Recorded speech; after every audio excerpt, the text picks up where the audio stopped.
What's up, everyone?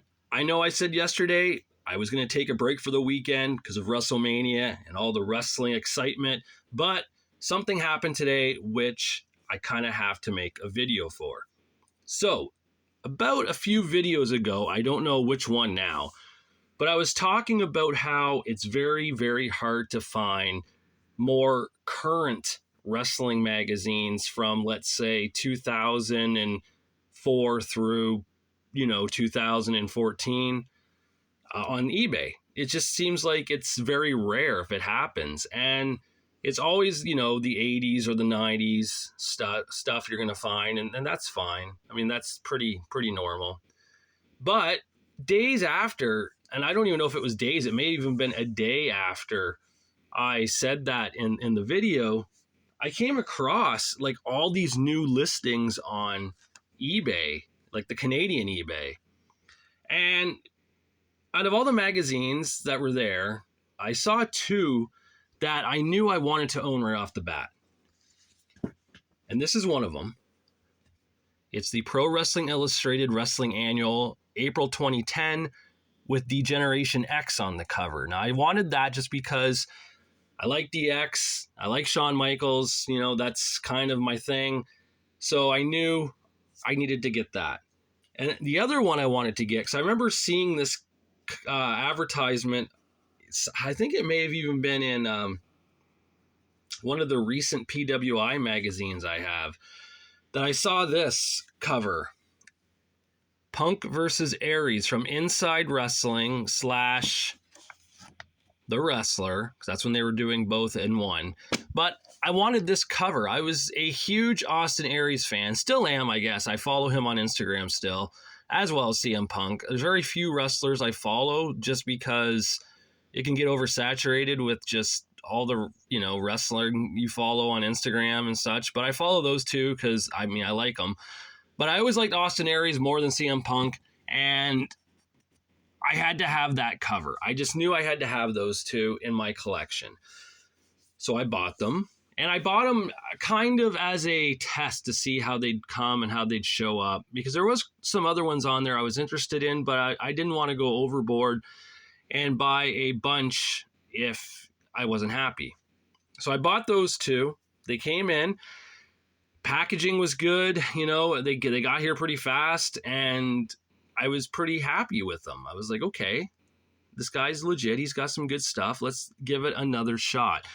So I went on and I bought another haul from him. And these prices, by the way, were really good. I think I was getting these at like $7 a magazine. So that's awesome. I got ones only with the covers I like, though, of the wrestlers. So I ended up getting this one here.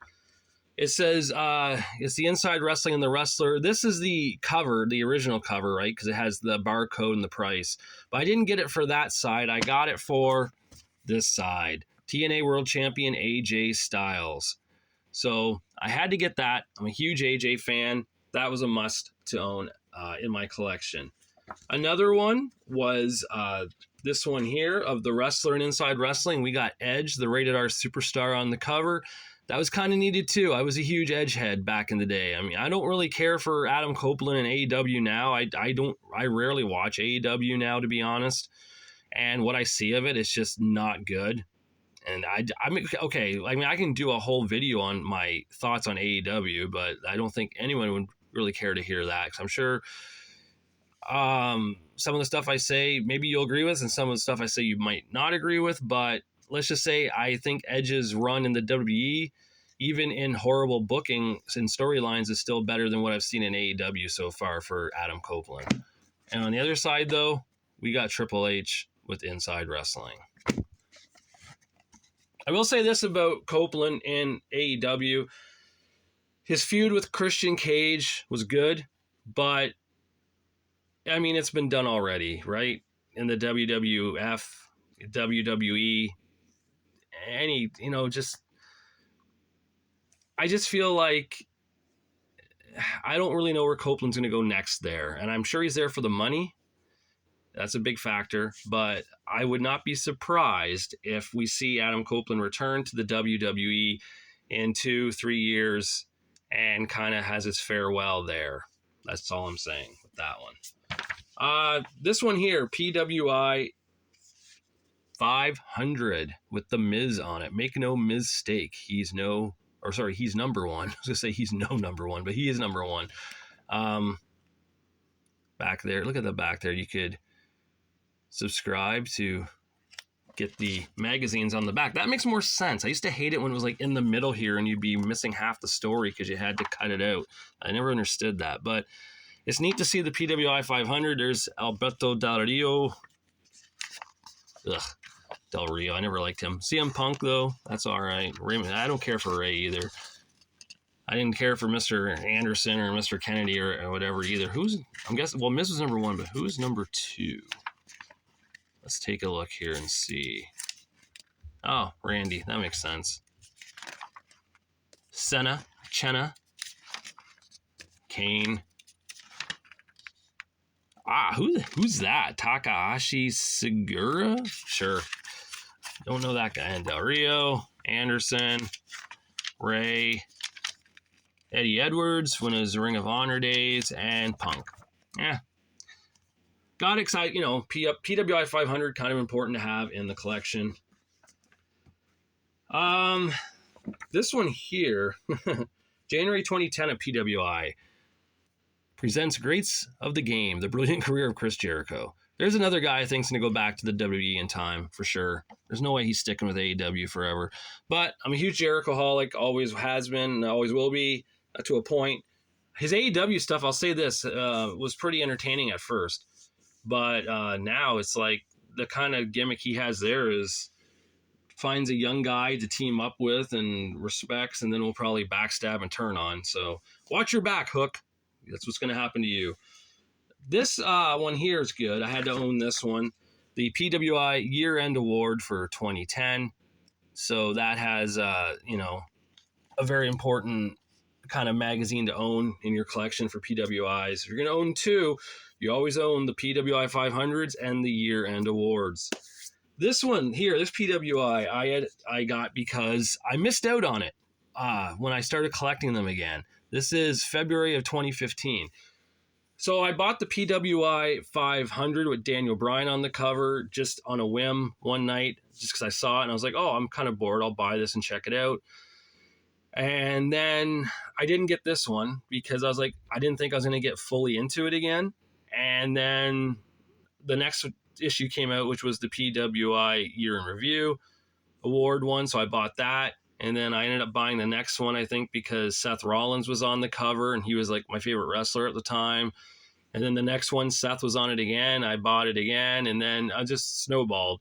And I kept saying to myself, oh, I missed out on that one that would tie it all together. Well, now I have it. So that's kind of neat. And this last one here I bought just because of the specialty of it. It is the last issue ever for the WWE/WWF magazine, 1983 to 2014, and the last one has the Shield on the cover of Seth Rollins, Dean Ambrose, and Roman Reigns. So yeah, that's it. The new magazines, I'm not going to buy all of them that I see. I'm only getting the ones that have the covers of the guys I like, or if they're of importance, like the PWI 500s or the year-end awards ones, or like the PWI annuals or whatever. I mean, stuff like that is worth getting, especially for the prices he's offering. But he had a lot. Like he had some with like, on one side is like Alberto Del Rio, and on the other side is like, I don't know, we'll say Kurt Angle from TNA. And I like Kurt, but not enough to want a magazine with him on the cover, I guess. But, maybe down the road I will get it. Who knows? Never say never when it comes to collecting, right? Because we always think we're going to stop sometime and then we continue on with other stuff. So yeah, just a little video today to show you that, yes, I did find some of the newer magazines from the 2000s. And I'm really stoked to have this, which brings me to something someone on the, at least I don't know if it's still there, it was on the Canadian eBay. is selling the Victory magazine with Jimmy Snuka on it, and technically, I guess that is the first issue, for like $249 though. A little bit of money there, right? But it would be cool to have the first and the last, but the problem is everything in between. I don't want to be that guy who starts having to collect everything because he has, a first issue or a last issue. That's just, it would be rather ridiculous on my end to do. So, all right. Thanks, guys, for checking this one out. Until I do my next one, I'll talk to you later.